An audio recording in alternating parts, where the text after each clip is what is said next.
It began subtly, a flicker at the edge of my vision, a fleeting shadow where there should be none. I dismissed it as fatigue, stress, anything but what it truly was.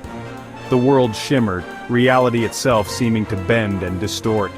Shapes coalesced in the darkness, grotesque parodies of human forms. Their eyes, burning embers in the night, pierced me with an ancient, knowing gaze. Fear, cold and sharp, pierced my gut. My breath hitched in my throat, a silent scream trapped within. I was alone yet surrounded, watched, hunted. Sleep offered no escape. Whispers slithered into my dreams, voices devoid of humanity, speaking of forgotten tongues and ancient pacts. They spoke my name, a chilling caress that sent shivers down my spine. The line between dreams and reality blurred. Shadows danced in the periphery, accompanied by the rustling of unseen wings and the echo of guttural whispers. My sanity frayed, each unsettling encounter chipping away at my resolve. The world felt tainted, reality warped and twisted. My once familiar surroundings became a breeding ground for terror, my safe haven transformed into a prison of fear. They grew bolder, these unseen entities. Objects moved inexplicably, lights flickered, and a suffocating presence permeated the air. I was a puppet, dancing to their macabre symphony of terror. Their laughter, a chorus of discordant whispers, echoed in the stillness of my home.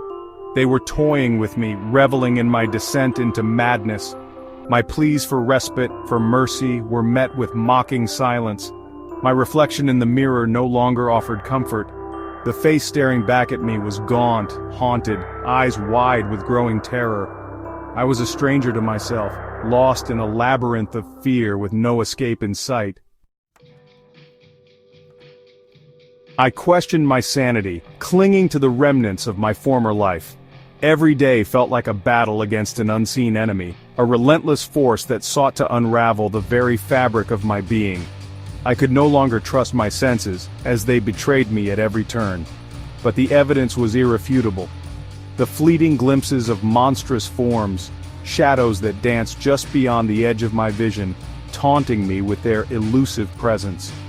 The whispers that clung to my every thought, insidious and persistent, filling my mind with dread and confusion. They spoke of things I could not comprehend, yet their meaning was clear. I was never alone. The inexplicable events that defied logic. Objects moved on their own, lights flickered without reason, and the very air seemed charged with a malevolent energy. Isolation became my only solace, my only defense against the insidious terror that permeated my existence. I found a twisted comfort in solitude where the outside world could not reach me. I withdrew from the world, shunning contact, closing myself off from friends and family. The fear of their judgment, their disbelief, was too much to bear.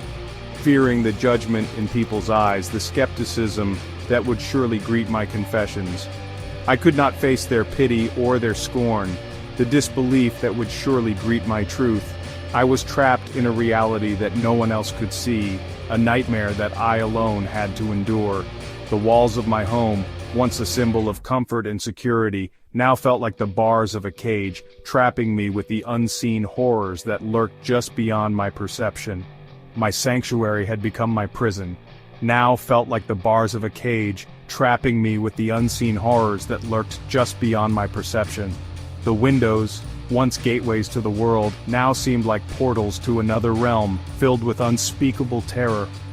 My world had shrunk to the confines of my own mind, a prison of fear and paranoia. Every creak, every shadow, every whisper was a reminder of the darkness that had taken hold of my life. A prison of fear and paranoia. I was a prisoner of my own mind, haunted by the phantoms of my imagination with no hope of escape. Section 5. The Haunting Truth. One name echoed above the cacophony, whispered with a reverence that chilled me to my core. Jinn. They were real, these creatures of smoke and shadow whispered about in hushed tones and ancient texts. My research, fueled by desperation and a sliver of morbid curiosity, revealed the terrifying truth. The Jinn, ancient beings of fire and air, inhabiting a realm parallel to our own, capable of influencing the physical world and bending the minds of men. I was their plaything, chosen for reasons I couldn't comprehend, subjected to their cruel whims. My life as I knew it was over. Days bled into nights, each indistinguishable from the last, a continuous cycle of terror and despair. I became a recluse, haunted by shadows, tormented by whispers, living in a perpetual state of fight or flight. The Jinn grew bolder, their appearances no longer fleeting glimpses but prolonged periods of agonizing clarity. Their forms, grotesque and ever-shifting, filled me with primal dread. Their touch, icy cold and laced with malice, sent shivers down my spine. My sanity hung by a thread, ready to snap at any moment. I was a prisoner in my own body, held captive by unseen forces, my life a living nightmare from which there seemed to be no escape. Driven by desperation, I sought answers from the only source I knew could provide them, the ancient texts that spoke of the Jinn and their world. These texts, hidden away in forgotten corners of libraries and whispered about in hushed tones, held secrets that had been passed down through generations. They were my last hope, a beacon in the darkness that surrounded me. The words, written in forgotten tongues, seemed to writhe and shift before my eyes, as if alive with a power beyond human comprehension. Each symbol, each letter, seemed to pulse with an energy that was both mesmerizing and terrifying.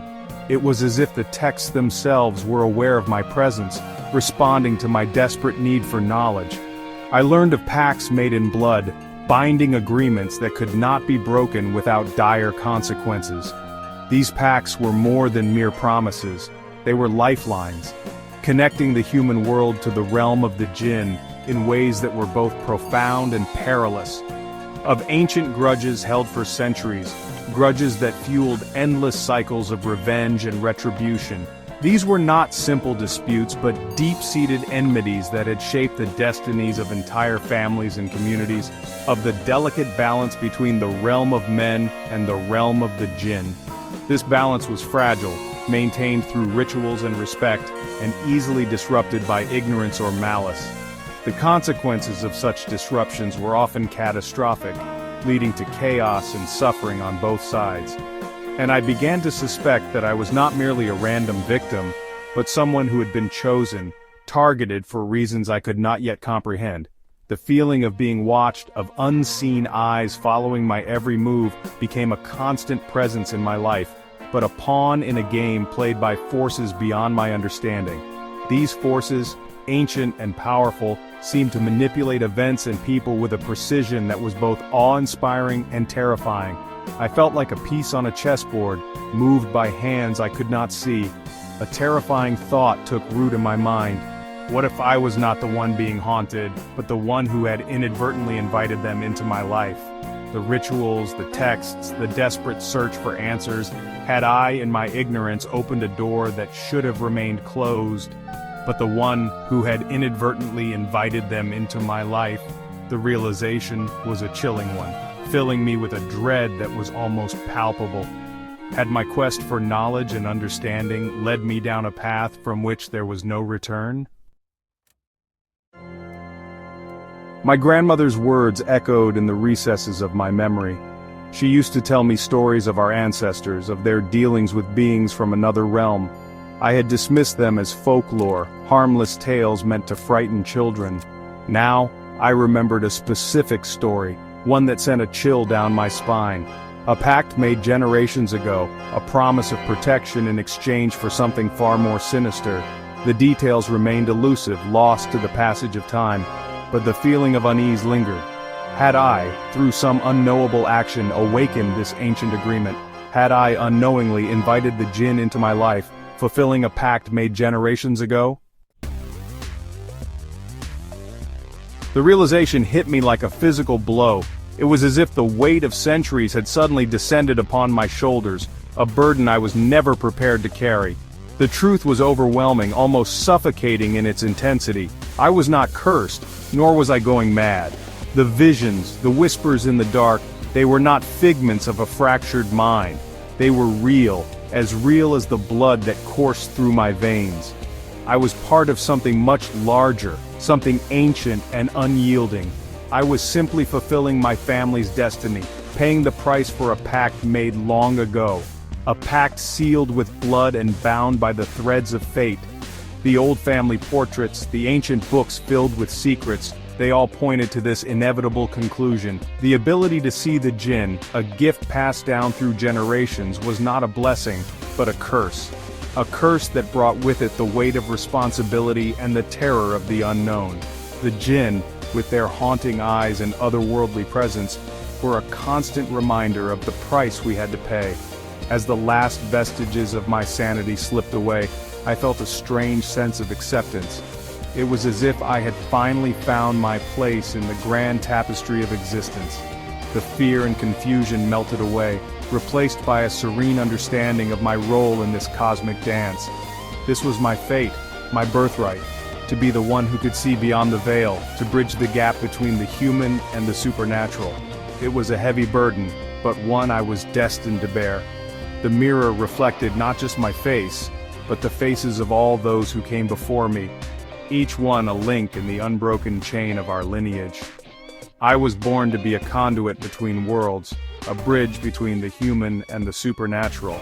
The forest, the borderlands, the misty landscapes, they were all part of my domain, places where the lines between reality and the supernatural blurred, where I could feel the presence of the Jinn most strongly. The Jinn, no longer menacing figures but guardians of a forgotten promise, looked upon me with ancient eyes, their expressions unreadable. They were the keepers of secrets, the watchers of the unseen.